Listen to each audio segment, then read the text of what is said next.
మా latest videos కోసం మా ఈ తెలుగు న్యూస్ ఛానల్ సబ్స్క్రైబ్ చేసి గంట సింబల్ యాక్టివేట్ చేసుకోండి.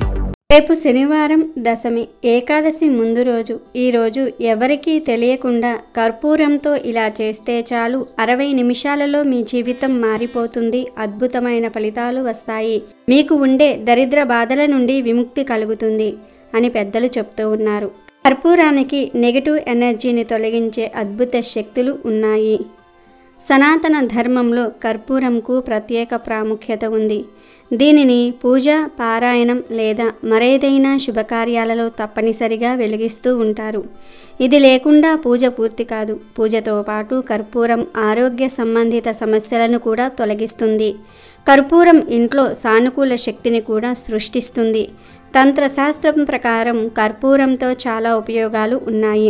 ప్రతిరోజు దేవతలను, దేవుళ్లను ప్రార్థించేటప్పుడు వారి ముందు కర్పూరం వెలిగించి హారతి చూపించటం ద్వారా మంచి జరుగుతుందని గ్రంథాలలో చెప్పబడింది. ఇంట్లో ఆనందము, శాంతి మరియు సానుకూల శక్తి కోసము ప్రతిరోజు ఉదయం మరియు సాయంత్రం నెయ్యిలో నానబెట్టిన కర్పూరాన్ని వెలిగించి దాని సువాసనను ఇల్లు అంతటా వ్యాప్తి చేయండి. ఇలా చేయటం ద్వారా ఇంట్లో ప్రతికూల శక్తి పోతుంది. ఇంటి సభ్యుల మధ్య పరస్పర ప్రేమ పెరుగుతుంది. రోజు కర్పూరం వెలిగించి దాని వాసనను పీల్చటం ద్వారా హానికరమైన బ్యాక్టీరియా, వైరస్లు మొదలైనవి రావు. అంతేకాదు కర్పూరం పర్యావరణాన్ని శుద్ధి చేస్తుందని శాస్త్ర పరిశోధనలో వెల్లడయ్యింది. ఇన్ని విశిష్టతలు కలిగిన కర్పూరంతో దశమి రోజు ఒక చిన్న పరిహారం చేస్తే చాలు 60 నిమిషాలలో మీకు ఉన్న కష్టాలన్నీ కూడా పోతాయి. అంతులేని ఐశ్వర్యం వస్తుందని పెద్దలు చెప్తూ ఉన్నారు. మరి దశమి రోజు కర్పూరంతో ఏం చేయాలి అనే విషయాన్ని ఇప్పుడు మనం ఈ వీడియోలో వివరంగా తెలుసుకుందాము. అంతకన్నా ముందు అసూయతో స్నేహితుణ్ణి చూపిన మందబుద్ధి కథను విందాం. మాళవ దేశంలోని ఒక గ్రామంలో 2 బాలురు చిన్నతనం నుండి ఒకే చోట చదువుకుంటూ స్నేహంగా ఉండేవారు. వారిద్దరూ ఇంకా చదువుకోవాలనే ఆశతో కాశీకి వెళ్ళి అక్కడ ఇద్దరూ కూడా ఒక గురువు దగ్గరనే విద్యాభ్యాసము చేస్తూ ఉండేవారు. చాలా కాలము విద్య నేర్చుకున్న తర్వాత తమ గ్రామమునకు పోదామనుకున్నారు. వారిద్దరిలో ఒకడు మేధావి, మరి ఒకడు మందబుద్ధి. ఇద్దరూ కలిసి స్వదేశమునకు బయలుదేరారు. మార్గం మధ్యంలో అనేక రాజస్థానములలో తమ విద్య ప్రదర్శించి చాలా డబ్బు గడించారు. మేధావినే అందరూ ఎక్కువ గౌరవించి ఎక్కువ ధనము ఇచ్చేవారు. మందబుద్ధికి తక్కువ ధనము దొరికేది. దానితో వాడిలో అసూయ మొదలయ్యింది.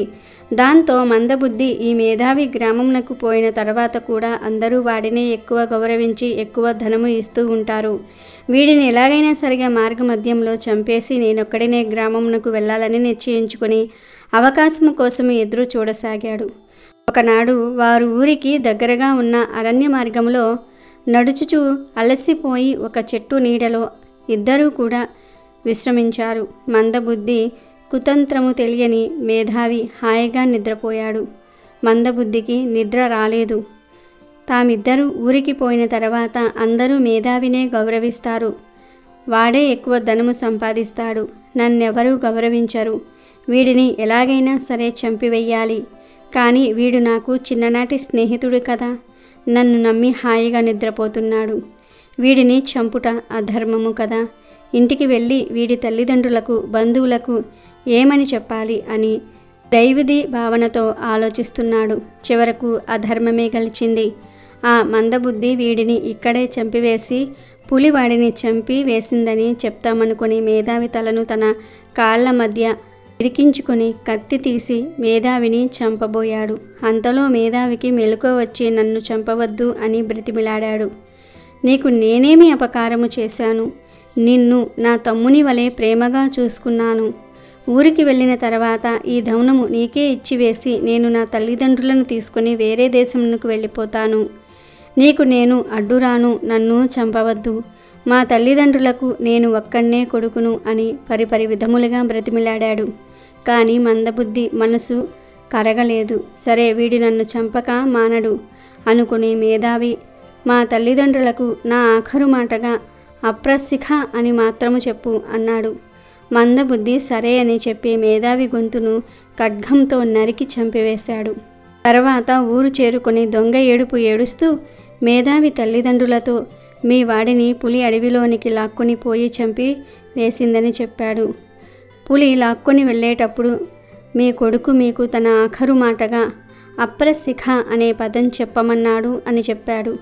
మేధావి తల్లిదండ్రులకు అనుమానం వచ్చింది. వీడే తమ కొడుకును ఏదో చేసేసి అబద్ధము చెప్తున్నాడు అని అనిపించింది. కానీ రుజువు లేదు కదా. వారికి ఆ అప్రశిఖ అనేది మాత్రం అర్థం కాలేదు. వారు భోజరాజు దగ్గరకు వెళ్ళి విషయం చెప్పి, మీ ఆస్థానములో ఎవరైనా ఈ అప్రశిఖ అనే మాటకు అర్థమేమిటని చెప్పగలరేమో అని వచ్చి ఉన్నాము అని అడిగారు. రాజు పండితుల వైపు చూశాడు. ఎవ్వరూ జవాబు చెప్పలేదు. కానీ కాళిదాసు మాత్రము లేచి, మీ కొడుకును మానవ మృగమే చంపినది, పులి కాదు. అతని వెంట ఉన్న అతని స్నేహితుడు మీ కొడుకు ఔన్నత్యము చూసి ఓర్వలేక అతన్ని చంపివేసి అబద్ధాలాడుతున్నాడు. మీ కొడుకు మీకు తన తుది సందేశముగా అప్రశిఖ అనే పదము పంపినాడు అని ఒక శ్లోకమును చదివినాడు. అడవి మధ్యలో ఈ మందబుద్ధినిచే మీ కొడుకు నిద్రించుచున్నప్పుడు కాలితో గొంతును అదిమి పట్టి ఖడ్గముతో తల నరికి వేసినాడు. ఆ శ్లోకం అన్ని పాదములలోని మొదటి అక్షరాలు కలిపితే అప్రశిఖ అని వస్తుంది. దానినే మీకు సందేశముగా మీ కొడుకు పంపించినాడు అని వివరించాడు కాళిదాసు. ఆ వృద్ధులు గోడున ఏడవసాగారు. భోజరాజు మందబుద్ధిని పిలిచి, నీవు చేసిన పాపకార్యము బయటపడినది. నీవు మిత్రద్రోహము చేసి మేధావిని చంపినావు. ఇప్పుడైనా సరే తప్పు ఒప్పుకోమని గందించాడు. వాడు మళ్ళీ ఆ స్థానంలోని పండితులతో దానికి రుజువేమున్నదని వాదించాడు. మేధావి అదే శ్లోకమును చెప్పినాడని మీరు నిరూపించండి అని పట్టుపట్టాడు. అంతట కాళిదాసు రాజుతో, రాజా, అడవి నుండి ఆ శవ ఖండములను తెప్పించినచో రుజువు చేయగలను అన్నాడు. రాజు అందులకు అంగీకరించి భటులను పంపించి ఆ శవ ఖండములను తెప్పించాడు. అప్పుడు కాళిదాసు భువనేశ్వరీ దేవిని ప్రార్థించి తలను మొండెమునకు అతికించగానే మేధావి పునర్జీవుడైనాడు.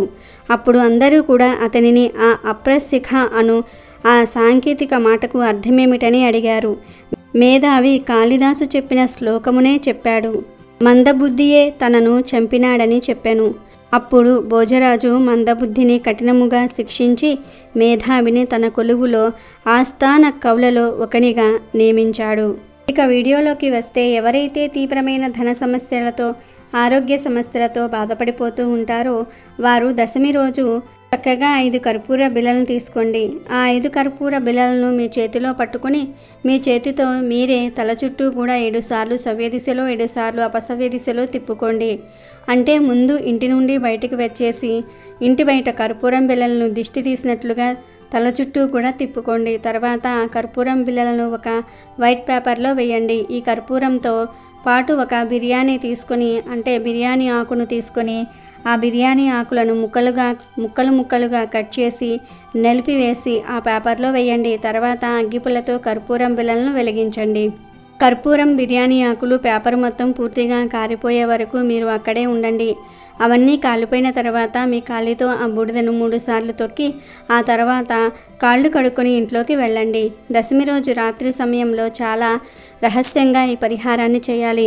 ఎవరికీ చెప్పకుండా, ఎవరికీ కనబడకుండా చేయాలి. అంటే ఇంట్లో వారికి చెప్పినా పర్వాలేదు, కానీ బయట వారికి మాత్రం ఎవరికీ చెప్పకూడదు.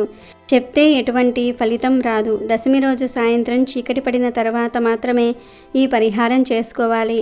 ఈ పరిహారం వలన ధన సమస్యలు, మానసిక బాధలు, ఆరోగ్య సమస్యలు అన్నీ తొలగిపోతాయి. ఈ పరిహారం చేసిన 60 నిమిషాల్లో మీరు ఖచ్చితంగా ఏదో ఒక మంచి వార్తను వింటారు. ఏదో ఒక మంచి ఖచ్చితంగా జరుగుతుంది. కాబట్టి ప్రతి ఒక్కరూ కూడా రేపు దశమి రోజు కర్పూరంతో ఈ చిన్న పరిహారాన్ని చేసి శుభ ఫలితాలను పొంది సంతోషంగా జీవించండి. అమెజాన్లో బెస్ట్ డిస్కౌంట్స్ కోసం వీడియో డిస్క్రిప్షన్లో లింకు ఉంది, చూడండి. అలాగే మా టెలిగ్రామ్ ఛానల్ సబ్స్క్రైబ్ చేసుకోండి.